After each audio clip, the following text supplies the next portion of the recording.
Hello, कैसे हैं दोस्तों आप लोग। जय हिंद, जय भारत। हमने आप लोगों को पहले पार्ट में पढ़ाया था इम्परेटिव सेंटेंस, उसका दूसरा पार्ट लेके आया है। देखिए क्या होता है इसमें।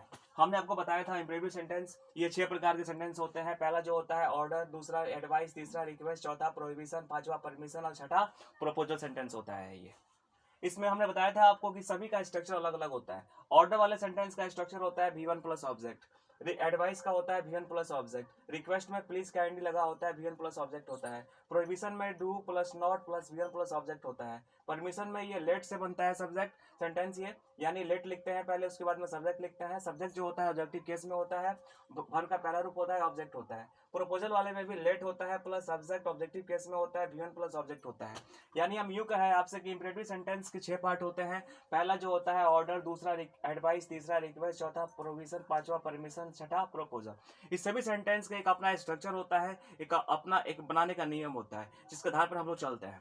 तो दोस्तों मैंने पहले बताया था आपको ऑर्डर एडवाइस कैसे बनता है। आज हम तीसरा पार्ट लेके आए हैं जिसे कहते हैं हम लोग रिक्वेस्ट। ये रिक्वेस्ट का जो सेंटेंस का पैटर्न होता है please kindly plus V1 plus object से बनता है। यानी अगर कोई किसी से आग्रह करता है, विनती करता है, रिक्वेस्ट करता है, तो इस प्रकार के वाक्य को हम लोग रिक्वेस्ट वाला सेंटेंस कहते हैं। इंग्लिश में इसको रिक्वेस्ट सेंटेंस कहते हैं और हिंदी में इसको आग्रह विनती वाला वाक्य कहते हैं। आपको पता है जैसा कि अगर हमको किसी को अगर रिक्वेस्ट करना है तो उनसे हम थोड़ा सा रिक्वेस्टली पूर्वक बातें करते हैं, उनसे थोड़ा बिल्कुल नम्र होके, विनम्र होके बातें करते हैं।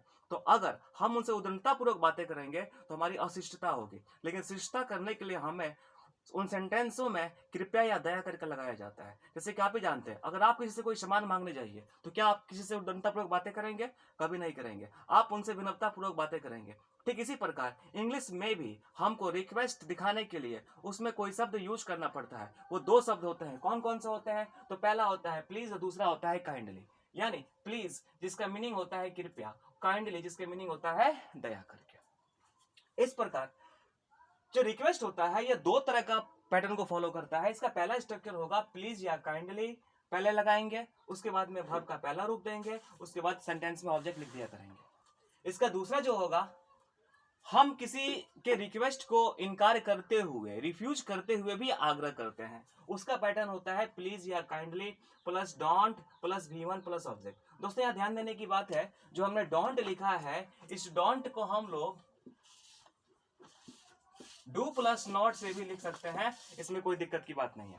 यानी डू प्लस नॉट का contracted form, short form don't हो जाता है। ये जो वहां पे अपोस्ट्रोफी एस का यूज किया है इसमें, वो हटाकर हमने टी लगा दिया है, डोंट हो जाता है।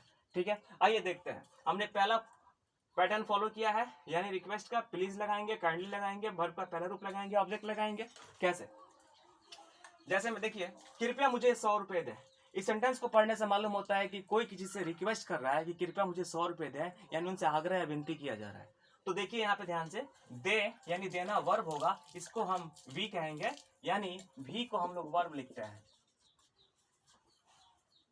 100 रुपए और मुझे ये दोनों है, इसको डबल ऑब्जेक्ट कहा जाता है। और कृपया जो हो गया रिक्वेस्टिंग वर्ड हो जाएगा। इसलिए कैसे बनाएंगे इसको हम लोग? तो पहले प्लीज या काइंडली, कृपया है तो प्लीज दे दिया, वर्ब का पहला रूप, देना का अंग्रेजी गिव होता है। उसके बाद यहाँ पे ऑब्जेक्ट देना है, तो ऑब्जेक्ट यहाँ पे मुझे है, मी देंगे। एक और ऑब्जेक्ट है 100 रुपए, 100 रुपीज। सेंटेंस तैयार हो गया, प्लीज गिव मी 100 रुपीज। ध्यान से देखेंगे यहाँ पे प्लीज लगा दिया, वर्ब का पहला रूप लगा दिया, देना का गिफ्ट, ऑब्जेक्ट है 2 ऑब्जेक्ट, मी लगा दिया और 100 रुपीज। सेंटेंस तैयार हो गया। नंबर 2, कृपया मेरी सहायता करें। कृपया यहाँ पर रिक्वेस्टिंग वर्ड प्लीज हो गया, सहायता करना वर्ब हो गया, मेरी ऑब्जेक्ट हो गया। पहले प्लीज दे दिया हमने, V1 चाहिए, सहायता करना का हेल्प, और ऑब्जेक्ट है यहाँ पे मेरी है, मी, यानी प्लीज हेल्प मी। सेंटेंस तैयार हो गया। नंबर 3, दया करके मेरा मार्गदर्शन करें। दया करके का अंग्रेजी यहाँ पे काइंडली होगा। देखिए काइंडली में दया करके, काइंडली दे दिया, V1 चाहिए, मार्गदर्शन करना का गाइड होगा V1, मेरा मी, यानी काइंडली गाइड मी, दया करके मेरा मार्गदर्शन करें। क्या देखिए, दया करके मत छोड़ो।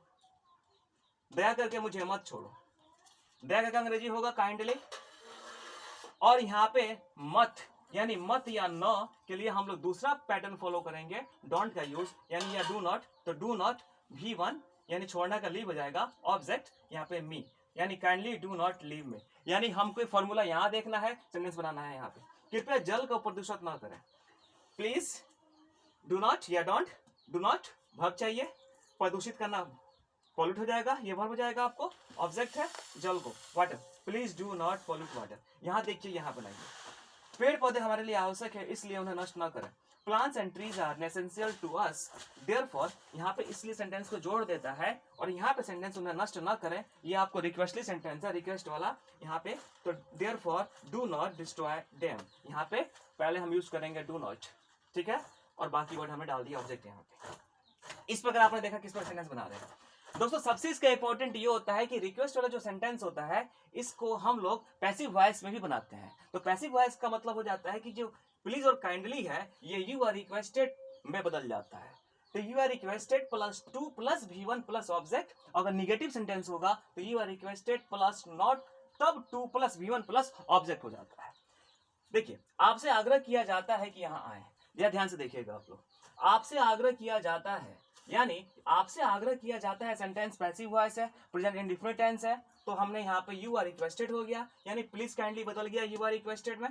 तो आपसे आग्रह किया जाता है का अंग्रेजी यू आर रिक्वेस्टेड टू यहाँ तक हो गया कि यहाँ आए, कम हियर, ये की ये टू जो है सेंटेंस को जोड़ने का काम करता है। आपसे आग्रह किया जाता है कि अपना स्थान ग्रहण करें, देखेंगे ध्यान से आप लोग यहाँ पे, आपसे आग्रह किया जाता है कि अपना स्थान ग्रहण करें। आपसे आग्रह किया जाता है, ये सेंटेंस बना हो गया, इसका इंग्लिश होगा यू आर रिक्वेस्टेड कि, यानी टू आ गया, अपना स्थान ग्रहण करें, यानी पहले हम वर्ब डालेंगे V1, यानी टेक हो गया, अपना स्थान योर सीट्स। तो दोस्तों आपने देखा किस प्रकार हम लोग सेंटेंस इंपरेटिव का दूसरा देखा, रिक्वेस्ट। इसका बिल्कुल डीपली आपको अध्ययन करने के लिए मेरा एक लॉन्ग वीडियो है, उसमें आप जाएंगे देखेंगे, हमने इसको बिल्कुल बहुत अच्छी तरह से बता दिया है, और इसमें हम काम भी देते हैं। आप अगर ज्वाइन कीजिएगा हमसे तो इसमें काम भी मिलेगा, आपको प्रैक्टिस वर्क भी करने को मिलेगा। तत्काल अभी छोटे से वीडियो में हम आपको दिखाया कि रिक्वेस्ट का सेंटेंस 2 तरह का होता है, ये और ये पैटर्न दूसरा, और आगे जानकारी हम नेक्स्ट वीडियो में आपको देंगे। आज के लिए इतना ही। जय हिंद, जय भारत।